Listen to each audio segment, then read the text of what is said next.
ओम नमो भगवते वासुदेवाय। कार्तिक महात्म 18वां अध्याय। नारद जी बोले, हे राजन, उन बोए हुए बीजों में 3 वनस्पति हुई, धात्री, आंवला, मालती और तुलसी। सरस्वती के बीज से धात्री, लक्ष्मी के बीज से मालती, गौरी के बीज से तुलसी उत्पन्न हुई। उस समय विष्णु स्त्री रूपी वनस्पतियों को देख वृंदा के रूप को देखा तो उठ बैठे।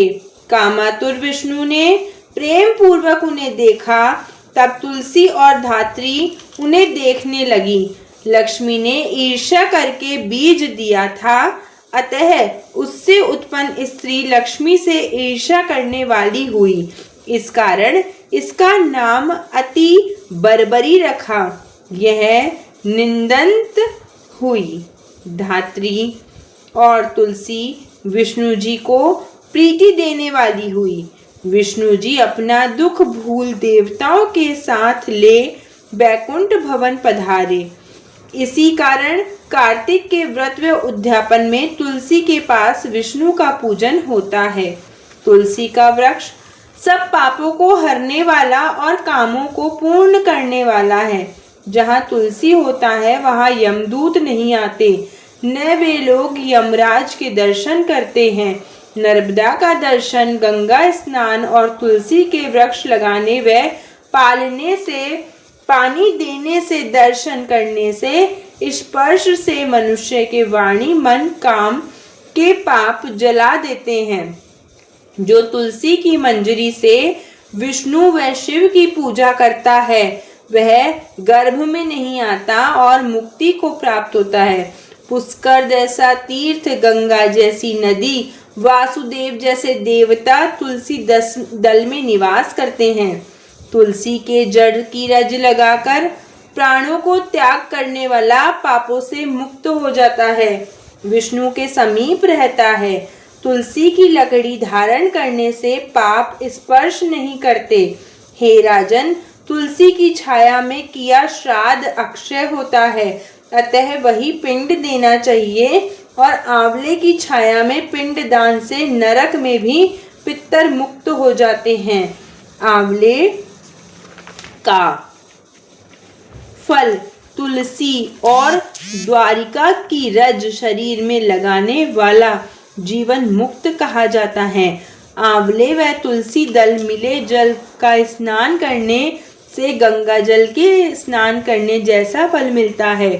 तीर्थ मुनि देवता कार्तिक मास में तुला राशि के सूर्य में आंवले के वृक्ष में निवास करते हैं। जो मनुष्य द्वादशी को तुलसी तथा कार्तिक में आंवले का फल तोड़ता है वह नरक को प्राप्त होता है। जो व्यक्ति कार्तिक मास में आंवले की छाया में अन्न खाता है उसके वर्ष भर के पाप नष्ट हो जाते हैं। आंवले के नीचे विष्णु की पूजा करने से पूरे क्षेत्र में विष्णु पूजा का फल मिलता है। विष्णु की महिमा की भांति तुलसी व आंवले का महात्म्य ब्रह्मा भी नहीं कह सकते।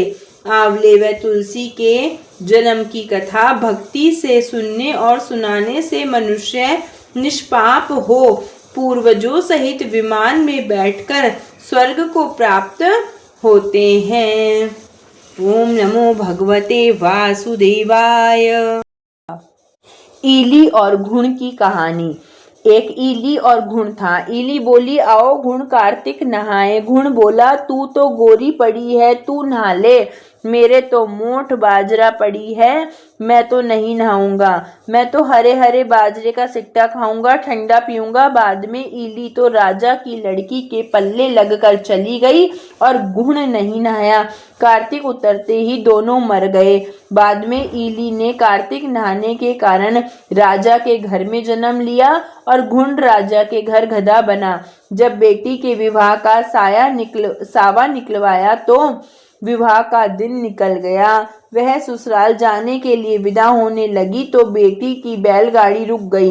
राजा रानी बोले, बैलगाड़ी क्यों रुक गई? तुझे जो चाहिए मांग ले। वह लड़की बोली, यह गधा मुझे चाहिए।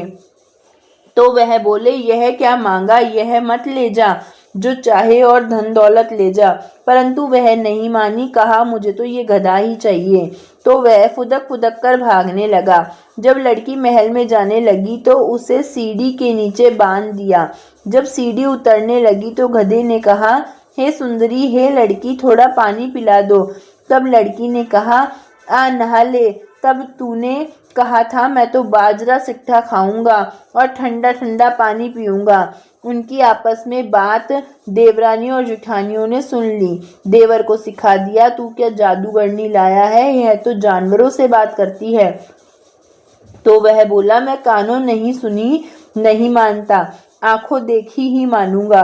दूसरे दिन वह छिपकर बैठ गया। देखा कि रानी महल से नीचे उतरी तो गधा यही बात बोला। रानी ने यही जवाब दिया। तब वह तलवार निकालकर खड़ा हो गया और बोला, तू जानवरों से क्यों बात कर रही है? तू बात बता, वरना तलवार से मार दूंगा। तब रानी ने कहा, औरत का भेद मत खोलो। राजा ने कहा, मैं तेरा पूरा भेद खोलूंगा। इस पर रानी ने बताया, पिछले जन्म में मैं तो ईली थी और ये घुण था। तब मैंने कहा कि आ घुण कार्तिक नहा ले। तब यह नहाया नहीं, जिससे यह गधा बन गया। और मैं राजा की लड़की के पल्ले लगकर नहाई तो राजा के घर जन्म लिया। इसलिए मैं तो पिछली बात कर रही थी। यह बात सुनकर राजा ने पूछा, क्या कार्तिक में नहाने का इतना फल है? रानी ने बताया, कार्तिक में नहाने से मैं अपने घर में राजपाट कर रही हूँ और ये गधा बन गया। तब राजा ने कहा, इतना फल है तो हम दोनों अब जोड़े से नहाएंगे और बहुत दान पुण्य करेंगे, जिससे आगे हमें ज्यादा सुख मिलेगा। दोनों जने कार्तिक नहाने लगे तो राजा के घर बहुत धन संपत्ता हो गई। हे कार्तिक महाराज, जैसे ईली को सुख दिया वैसे सबको देना, जैसे घुण को दिया वैसे किसी को ही मत देना। तुलसी जी की कहानी। कार्तिक महीने में सब औरतें तुलसी माता को सींचने जाती थीं। सब औरतें तो तुलसी माता को सींच कर आ जाती, परंतु एक बुढ़िया आती और कहती, हे तुलसी माता, सत की दाता, मैं तेरा बिरवा सींचती हूँ, तू मुझे बहू दे, पीले रंग की धोती दे, मीठा मीठा ग्रास दे, बैकुंठ में बास दे, चटक की चाल दे, अच्छी मौत दे, चंदन का काठ दे, अच्छा राज दे, दाल भात खाने को दे और 11 के दिन कृष्ण का कांधा दे। तब तुलसी माता यह बात सुनकर सूखने लगी। तो भगवान ने पूछा, हे तुलसी, तुम क्यों सूख रही हो? तुलसी माता ने कहा, मेरे मन की बात मत पूछो। भगवान ने कहा, अगर मैं ही नहीं पूछूंगा तो कौन पूछेगा? तब तुलसी माता ने कहा, एक बुढ़िया रोज आती है और यह बात कह जाती है, मैं सब बात तो पूरी कर दूंगी, लेकिन कृष्ण का कांधा कहाँ से लाऊंगी? तो कृष्ण भगवान बोले, जब वह मरेगी तो मैं अपने आप कंधा दे आऊंगा, तू बुढ़िया माई से कह देना। जब बुढ़िया माई मर गई तो सारे गांव वाले इकट्ठे होकर बुढ़िया को ले जाने लगे, तो वह इतनी भारी हो गई कि किसी से भी नहीं उठी। तब सबने कहा, ये तो इतनी पूजा पाठ करती है, पाप नष्ट होने की माला फेरती है, फिर भी भारी हो गई। बूढ़े ब्राह्मण का भेष बनाकर भगवान आए और सबसे पूछा, यह कैसी भीड़ है? तब आदमियों ने सब कुछ बताया कि ये पापिणी थी, इसलिए किसी से नहीं उठ रही। तो भगवान ने कहा, मेरे को एक बात कान में कहने दो। भगवान कान के पास जाकर बोले, बुढ़िया माई, मन की निकाल ले, पीताम्बर की धोती ले, मीठा मीठा ग्रास ले, बैकुंठ में बास ले, चटक की चाल ले, चंदन का काठ ले, झालर की झनकार ले, दाल भात का जीमण और कृष्ण का कांधा ले। यह बात सुनकर बुढ़िया माई हल्की हो गई। उसे भगवान श्री कृष्ण अपने कंधे पर ले गए। अंत में उसे मुक्ति मिल गई। हे तुलसी माता, जैसे उसकी मुक्ति करी वैसे हमारी भी करना। जैसे कृष्ण भगवान का कांधा उसको दिलाया वैसा हमको भी दिलाना। पीपल पथवारी की कहानी। एक गुजरी थी, उसने अपनी बहू से कहा, तू दूध दही बेच आ। बहू दूध दही बेचने जाती। कार्तिक का महीना था, वहां सब औरतें पीपल सींचने आती। वह भी वहां बैठ गई और औरतों से पूछने लगी, तुम क्या कर रही हो? औरतें बोली, हम तो पीपल पथवारी सींच रहे हैं। उसने पूछा, इससे क्या होता है? औरतों ने जवाब दिया, इसके करने से अन्न धन मिलता है, वृक्षों का बिछड़ा हुआ पति मिलता है। उस गुजरी ने कहा, तुम तो पानी से सींच रही हो, मैं तो दूध दही से सींचूंगी। उसकी सास रोज कहती, तू दूध दही बेचकर पैसे ला कर दे। बहू ने कहा, जब कार्तिक का महीना पूरा हो जाएगा तब ला कर दूंगी। कार्तिक का महीना जब पूरा हो गया, पूनम के दिन गुजरी पीपल पटवारी के पास धरना देकर बैठ गई। पीपल ने पूछा, तू यहाँ क्यों बैठी है? उसने कहा, मेरी सास दूध दही के पैसे मांगेगी। पीपल ने कहा, मेरे पास पैसे नहीं हैं, ये भाटे डंडे पान पत्ते पड़े हैं, ये ले जा, गुल्लक में रख देना। जब सास ने पूछा, पैसे लाई है? तो गुजरी ने कहा, मैंने पैसे गुल्लक में रखे हैं। जब सास ने गुल्लक खोल कर देखी तो वो देखती की देखती रह गई। उसमें हीरे मोती जगमगा रहे थे, पत्तों का धन हो गया। सास बोली, बहू तू इतना पैसा कहाँ से लाई? बहू ने आकर देखा तो बहुत धन पड़ा था।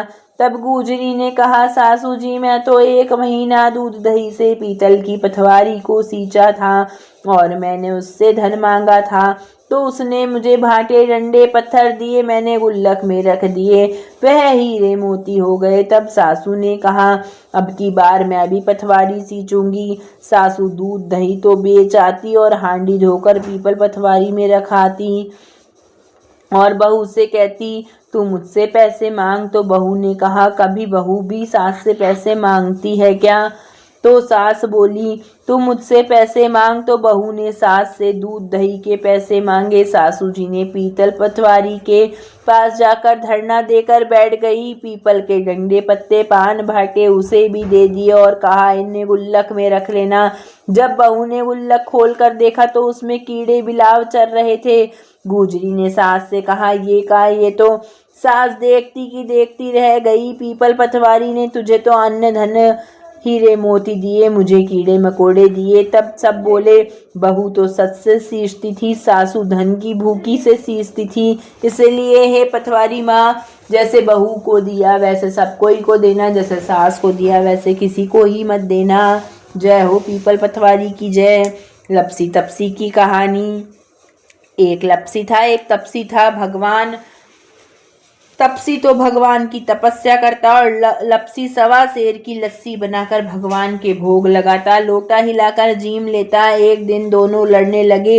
लपसी बोला, मैं बड़ा। तपसी बोला, मैं बड़ा। इतने में नारद मुनि आ गए। तुम क्यों लड़ रहे हो? लपसी ने कहा, मैं बड़ा हूँ। तपसी ने कहा, मैं बड़ा हूँ। तपसी बोला, मैं सारे दिन भगवान की पूजा करता हूँ। नारद जी बोले, मैं तुम्हारा फैसला कल करूँगा। दूसरे दिन तपसी नहाकर आया तो नारद जी ने 1.25 करोड़ की अंगूठी उसके आगे फेंक दी। उसने देखा 1.25 करोड़ की अंगूठी उसके आगे पड़ी है। उसने वह अंगूठी उठाकर बगल के नीचे दबा ली और तपस्या करने लगा। लपसी सुबह नहाकर 1.25 सेर की लस्सी बनाकर भगवान का लोटा लगाकर लोटा हिलाकर जीमने लगा। इतने में नारद जी आए और दोनों को बिठाया। तब दोनों ने पूछा, कौन बड़ा है? तपसी बोला, मैं बड़ा। नारद जी ने कहा, तू हाथ उठा। हाथ उठाया तो 1.25 करोड़ की अंगूठी निकली।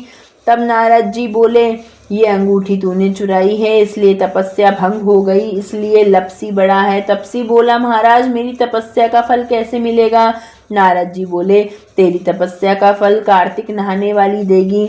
फिर नारद जी ने कहा, जो कार्तिक नहाने वाली दीप चास कर हाथ नहीं जोड़ेगी, कपड़े देकर ब्लाउज नहीं देगी, साड़ी देकर ब्लाउज नहीं देगी, जिमा कर दक्षिणा नहीं देगी, सीधे हाथ की तरफ नाड़ा बांधेगी, उन सभी की कार्तिक का फल तुझे मिल जाएगा। सबकी कहानी कहकर कार्तिक का फल सबकी कहानी कहकर लपसी तपसी की कहानी ना करें तो कार्तिक का फल खत्म हो जाएगा। जय हो। एक छोटा सा लड़का अपने घर से लड़कर निकल गया और बोला, आज तो मैं विधायक जी से मिलकर ही आऊंगा। तब लड़का चलते चलते उजाड़ में चला गया तो विधायक जी ने सोचा कि इसने मेरे नाम से ही घर जोड़ा है, इसलिए इसे घर भेजें, नहीं तो जंगल में शेर वगैरह इसे खा जाएंगे। फिर विधायक जी बूढ़े ब्राह्मण का भेष धारण कर आए और बोले, तू कहाँ से आ रहा है और कहाँ जा रहा है? तब लड़का बोला, मैं विधायक जी से मिलने जा रहा हूँ। तब वह बोले, मैं ही विनायक जी हूँ, मांग तू क्या मांगता है, परंतु एक बार ही मांगना। लड़का बोला, क्या मांगू? अन्न हो, धन हो, हाथी की सवारी हो, स्त्री ऐसी हो जैसे फूल का गुलाब। तो विनायक जी बोले, लड़के तूने तो सभी मांग लिया, जा तेरे सब कुछ हो जाएगा। फिर वह लड़का घर आया तो देखा कि एक छोटी सी बहू चौकी पर बैठी है, घर में बहुत सा धन हो गया। तब वह लड़का अपनी माँ से बोला, देख माँ कितना धन लाया हूँ, विनायक जी से मांग कर लाया हूँ। हे विनायक जी महाराज, जैसा उस लड़के को धन दिया वैसा सब कोई को देना, कहता ने सुनता ने हमारे सारे परिवार को देना।